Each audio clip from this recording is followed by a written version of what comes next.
Hello, I'm JD, and welcome to this playlist about my upcoming backpacking trip. So I plan to go to Algonquin Park in Ontario, and it's going to be a 7-night solo trip to the Western Uplands Trail. I've been to this trail many, many times, so I know what to expect, and I know where I'm going. And so I thought this time around I would make a series of videos um, about my route, about my gear, um, food preparation, that's a big thing, and then some videos of when I'm on the trail. All right. So I guess the first thing I should maybe talk about is where I'm going and what route I'm taking. Okay, so before I talk about gear and food and stuff, let me talk about how I get there. So I live in Toronto. I get around on transit, so I don't have a car. So that's kind of a little hiccup there to get up to Algonquin. I thought about renting a car. So that would be an option. Um, the idea of leaving a car in a parking lot and paying for it every day doesn't really appeal to me. But one advantage is that you could have stuff stored in your car. You can come and go when you want. So there are advantages to that. I have also in the past taken Park Bus. So that's a service. They go, let's say, from Toronto, and they go to different parks in Ontario. So they do go to Algonquin. Um, it goes maybe 3 times a week. The bus goes up and then comes back down. So you have to plan your trip on those days. So that's an option. Mm, I One drawback I've come across is that they don't go to the trailhead or where I want to go. They go to the office, and I'll show you kind of where that is, and then you kind of have to walk along the highway to get to the trailhead. So I have done that before. It's not a big deal. One time, someone picked up three of us that were walking along the highway. That two other people were going on the same trip, the same trail. So that was nice. But but yeah, Park Bus is an option. That office, they have a bathroom, so you can go to the bathroom on a normal toilet the last time. I guess you could get water there. Okay, there are a few things you could buy there. Of course, there are specific hours that the office is open, so make sure that you're during that time. I guess the bus only goes during those times. Um, but yeah, to actually go camping, if you arrange everything ahead of time, you don't actually have to go to the office anymore after the pandemic. So the way I do go is actually from a different bus up to Huntsville. So let me just show you on the computer. Here's Toronto, and what I do is I take a bus, and I'll show you that in a second, up to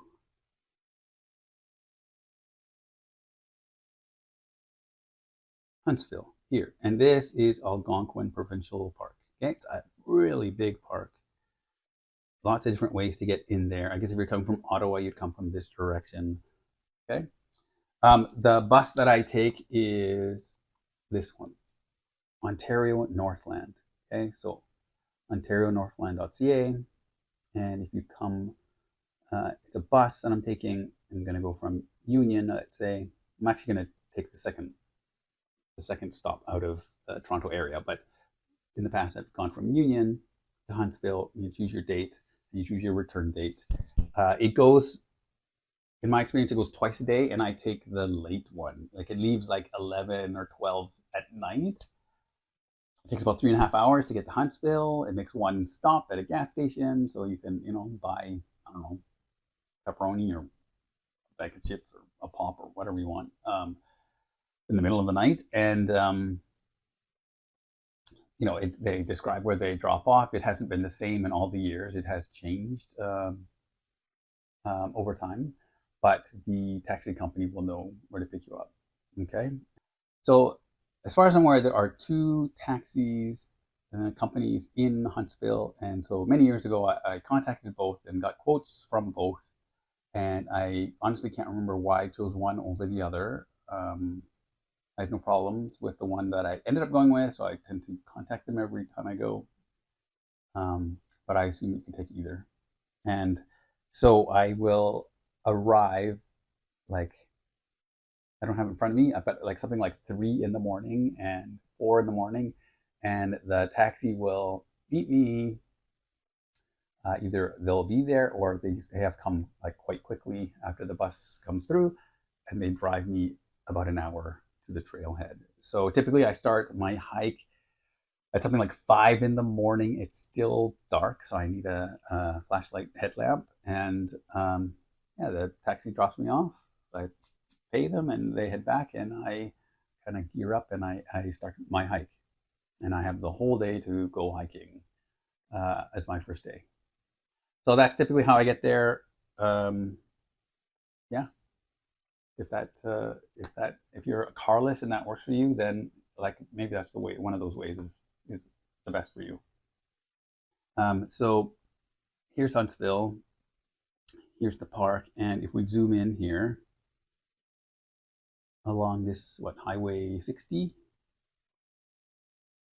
So this here is the trailhead, the Western Uplands Backpacking Trail. So this is where I go, where I leave civilization, leave the highway. There's a big parking lot there. There's grass and benches, like picnic tables and everything. But there is like a trail. Over here, there is a park. It's on the south side. Big area, you can't miss it. Big flag, bathrooms, things to, there's a little store and everything. But yeah, this is where I leave from. Okay. So you can, this is how I book. So if you go to ontarioparks.ca, and this is in English, and here's your website. If I go to parks, I want to go to Algonquin. So that was kind of quick there. Algonquin. Okay, these are all different parks in Ontario. I want to go camping, so let's choose that. And I want to go backcountry camping. Okay, and I'm not going car camping. I'm not going to use like a regular campsite campground. So let's go to the backcountry page. And this is not helpful, so let's go here and backcountry. Okay. Hill. Here we are. Okay, Algonquin Provincial Park Backcountry Campground, which is at ontarioparks.ca/park/Algonquin/backcountry/camping. There's a lot of information here. There are alerts. You want to check those out. Sometimes you're not allowed fires if it's been really hot that year. But here is the link for reservations, and available online or by phone. Okay, so the first time I actually went up, I did actually call them on the phone, and I was talking to this woman, and like I had a map, and I'll show you where to get that. But I was like picking spots, and it was asking her like, does that make sense? Because I hadn't been to. It was the first time really me going on this trail, and yeah, like she kind of like looked at the distances, and she kind of thought that was reasonable. So if you're first time you're going, that would be maybe a good thing to do, is actually call them up and talk to a human being. Okay. Nowadays, when I go, because I am kind of lazy, I always go to the same route, and so maybe booking a trip takes me like 20 minutes, and then I don't think about it until I'm ready to go, or like a few weeks before I have to start getting ready. You're allowed to book 5 months ahead of time, by the way. So, anyways, getting back to this page, I want to go backcountry camping. I'm not paddling. I'm not going on a canoe. I'm hiking. And so Algonquin Backcountry, you can select your dates. And then my access point, like I said, is West Gate. Okay, that's sort of that office there. And then you can search. Okay, and so then they kind of give you this rudimentary map. Here's that West Gate, right? So further down is where the office is. And so then this is your entryway. Okay. And so all of these stars are campsites, and you see they're all red because they've been booked for today. You can zoom in, zoom out. Okay, and so you have to actually pick which campground you want. Okay, and you go spot by spot. So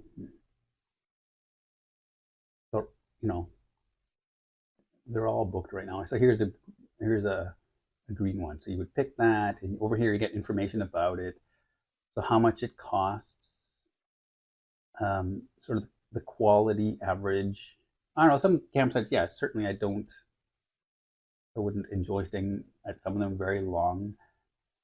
If it's average, I find like it's fine.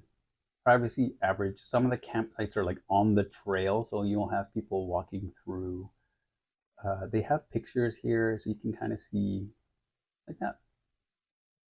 That's probably where you put your tent. Maybe you put your tent over there. It's kind of like green here, which is, it could be marshy, but yeah, it looks like from where you have your, maybe your fire or whatever, you can see the lake. Like this one might be okay. Okay, info and dates. Okay, and so then you would add to stay, and that's how you book a site. And then if you're going to stay there, you book another night, or you book like 2 nights or whatever. And then when you want to move on, you have to like figure out where you want to go next, and then choose the next one. Okay, and so that's how you pick your. That's how I pick my campsites. So one thing you definitely want to do is get a map. This is Algonquin Provincial Park, Friends of Algonquin Park, and they sell a map. And it's like $3, and they'll mail it to you. This one is 2023 here. So I'm guessing they must update it like every 5 years or so. The trail does change. Like there are some parts where I've camped where I see they no longer have that trail, or like they don't maintain it anymore, so it's no longer on the map. So definitely get a map, okay? And I won't show you mine because I think it's copyright and everything, but I will kind of show you the route, and I'll draw out my route. But the map has the campsites located on it, maybe not all numbered, but each lake and each campsite, and the distances between certain points, so you can kind of figure out how far you're going. And some of the like spots to stop, like Beans Boulder or a lookout, and so those are on the map too. Just about my plan, where I'm going to go. So this is my map, and like I said, I think it's copywritten, so I'm not going to actually show you the map itself, just in case.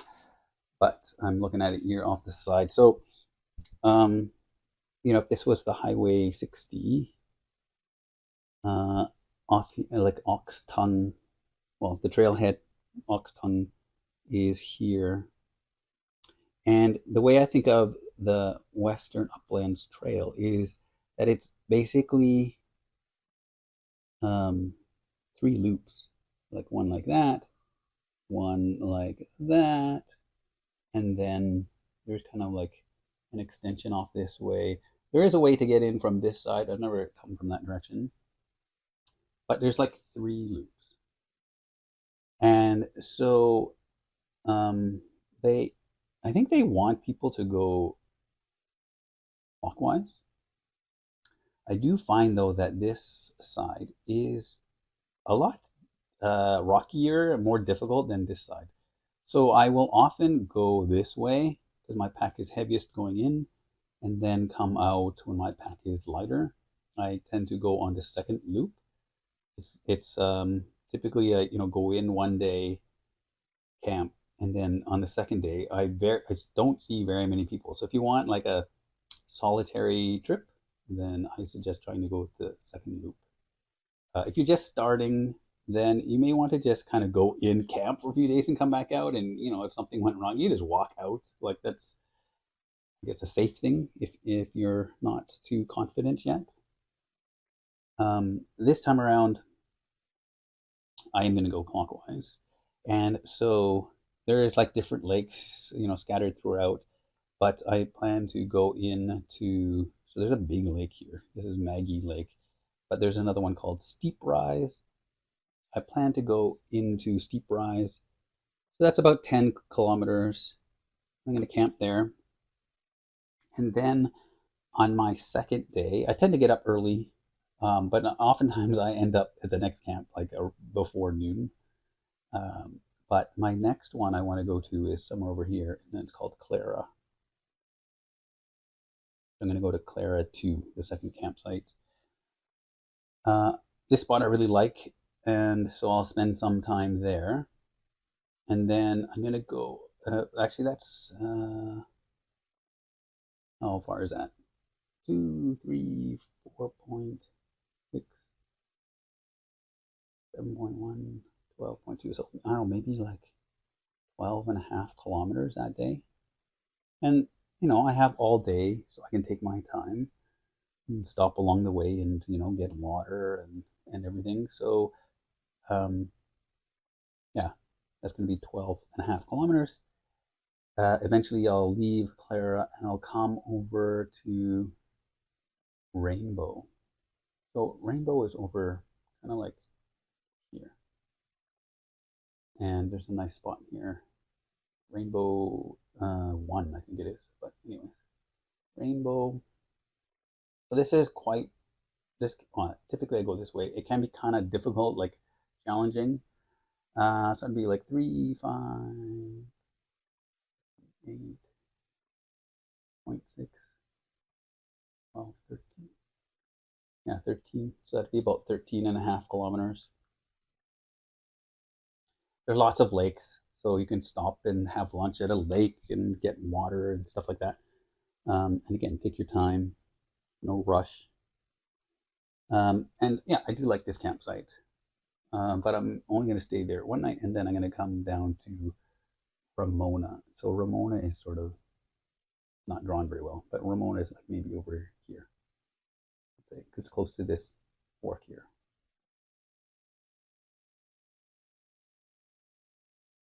And 3, 6, 9, I don't know, 10.7 kilometers. That will probably be an easy day, and my pack will be much lighter. And then when I leave, I'm going to spend a couple nights there, but when I leave, it's like 8 point something. I forget how much, but I'll just put 8.5 kilometers to get to the trailhead. My pack will be light, so I'm not really concerned. Typically, I camp closer on my last night, so I'm very close, but just because of things being booked up, I'm going to leave from Ramona, but I'm pretty confident it won't take me too long to go through there. Okay, so that is my route, and again, I've used this map. This is very useful. The map has lots of information about bears and packs and just general camping information. So yeah, for a couple dollars, $3, it's definitely worth getting. And you want to know where you're going. You can only stay on the trail, so I'm not really worried about getting lost. I mean, I do have a GPS, but I don't bring it with me. Don't bring a compass with me, but I do bring a map. If I go with more than one person, I give them copies of the map so everyone knows where we're going each night. They have a map so they can figure out where we're going. But this is my sort of plan for this trip, and I have gone on this trail many times, so yeah, I have a pretty good idea of where I'm going. Okay, and so that will be like 7 nights. All right, so that's just sort of my planning to get there and my route and everything. So if you haven't done Algonquin before and you want to get into backpacking, like, so that's one of the first things to do is figure out how you're going to get there, where you're going to go. And then, so in the next videos, I'll talk about, yeah, like gear and food prep. So stay tuned for those.